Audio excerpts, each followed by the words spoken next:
City is preparing for the snow to coat the roads, as Jay was telling us about, throughout the metro this weekend. And WLKY's Jamie Mays joins us live. And Jamie, what are the roads looking like out there now?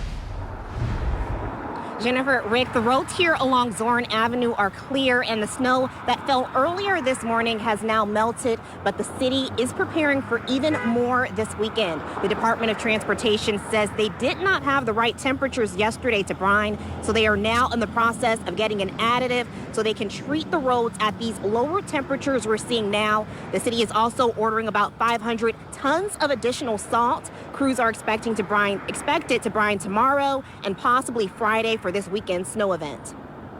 If it is dry and under 20 degrees, you can have this additive, and it's, some call it, I believe it's beet juice or something called Magic O additive, and once you put it in the brine, it allows you to use it at the lower temps.